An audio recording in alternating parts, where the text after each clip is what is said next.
Hello again, everybody. It's the Reverend J. Goldstein, and welcome to another episode of Doodling with Reverend J. In today's episode, we're going to be drawing a wishing well. Now, wishing wells are a lot of fun. You might remember them from fairy tales, fables, or even dirty jokes. So let's draw one. I like to start drawing a wishing well by drawing the sides of the well itself. All I've done is just drawn two vertical lines that are up and down, and then I'm going to connect them with a bunch of lines that are kind of curved. And what I'm doing here is I'm creating the rows for the stones that this wishing well is made from. Next, I'm going to make a couple of short lines here on the sides and bring them in so that they meet the top of what we've already drawn. So that if we now connect the top of these two lines, believe it or not, we have most of the shape of our wishing well already done. Next, we're going to want to put some of the detailings in from the inside of the wishing well so that it doesn't get in the way later. Make a couple of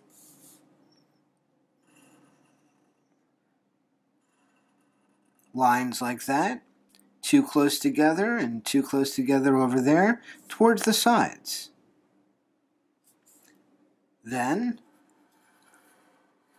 a line goes over that, and we've created the top of the wishing well, which is a trapezoid for some reason.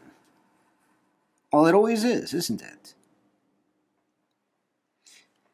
Now we can put some details into the stones of the wishing well. And if you want to know more about this kind of a pattern, you can look at how I did a brick wall in an earlier video. I'll put the link down in the, what do you call those? Comments or description. And stones are a lot like bricks, except they're round or rounder than bricks. But you make them the same way, and that you kind of stagger them. So 1, 2, 1, 2, like that. And since their stones are a little bit more round, you can indicate that with the shading. Kind of color in one of the corners, or like that, with a rounded kind of a shadow. And repeat that in each one of them, because the light source will be the same on pretty much all of these, right? I'm probably wrong about that. Please remember, I am not a licensed art instructor or even a decent artist, so you take your chances when you follow my instructions.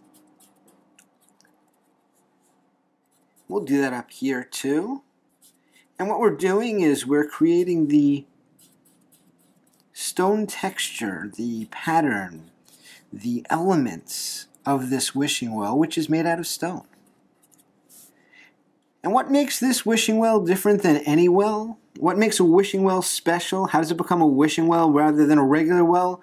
Well, I'll tell you, I have no idea. If you do, please put the answer in the comments below and tell everybody.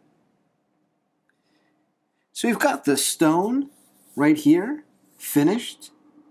We want to make the back of the well here by making a curved line that stops when you get... You see how that does that? Do I have to explain that? It stops and then it starts and then it... Okay.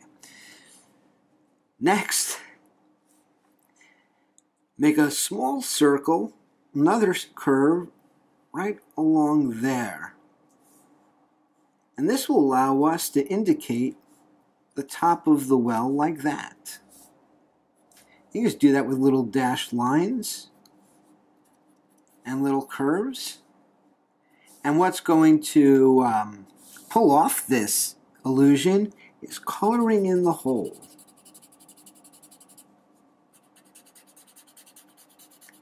Hopefully your pen has more ink in it than mine does, as this seems to be not as dark as I want it to be.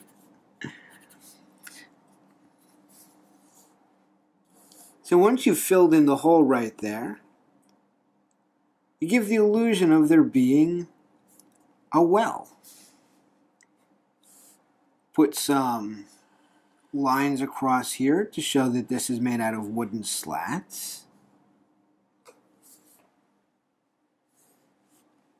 And a little sign.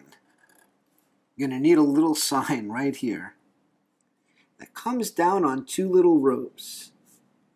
And let's write what says on the sign, and then we'll figure out how big the sign has to be.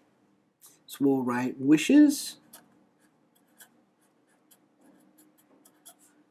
5 cents. That's right. It's a very affordable wishing well.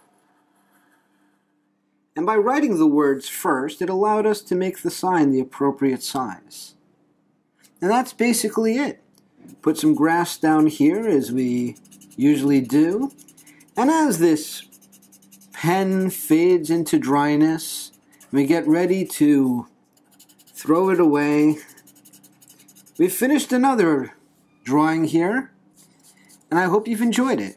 If you have, please leave some comments down below, hit the like button, subscribe to these videos. There will be more. I don't know how many. I'm getting inspired to do something else. But if you want, I will continue to make these. Maybe not on a daily basis. Who knows? It's up to you. Hope you've enjoyed this video. Till next time, Reverend J. Ta-da. Ta-da! Hello everybody, it's the Reverend J. Goldstein, and welcome to another episode of Doodling with Reverend J. Today's episode, we're going to be drawing a brick wall. Now, a brick wall may sound like a simple object, but it's actually a smaller part of other larger objects you might want to draw. For instance, you might want to draw a castle, or a schoolhouse, or maybe you'd like to draw a really large brick wall. Well, to do that, you're going to have to be able to draw a brick wall, which we're going to do right now. Now, a brick wall, like any wall, is wall-shaped. So we're going to want to start with a large rectangle, something like that. The next thing we're going to want to do is create the rows for the bricks, because all of those are going to be even. So we'll make a couple of horizontal lines, and we'll try to be as even as possible. Because bricks are fairly standard. That's a brick joke, if anybody got that.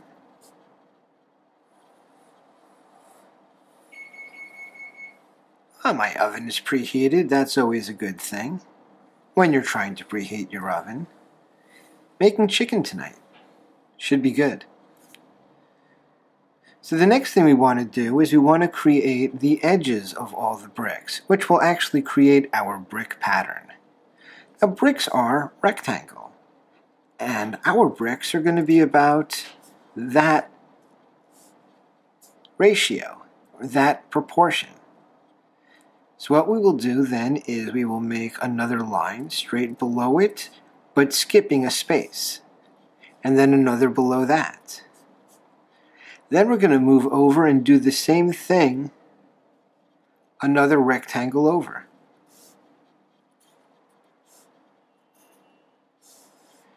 And we will repeat it again, all the way across our brick wall. And don't worry if this isn't perfect, especially if your brick wall has loads and loads of rows. It can look quite nice if the pattern is a little bit off, as ours will be, I guarantee it. The next thing we want to do is make the alternating rows by creating lines in between the lines we drew on the rows that we haven't drawn in yet, just like I just did. And I'm doing again. Now, whenever possible, a good thing to do is to draw from up to down, because that's the way you have the most control over your pen. Now remember to keep this pattern going. You can see how very, very uneven my rows are now that we've got everything down, but that's okay.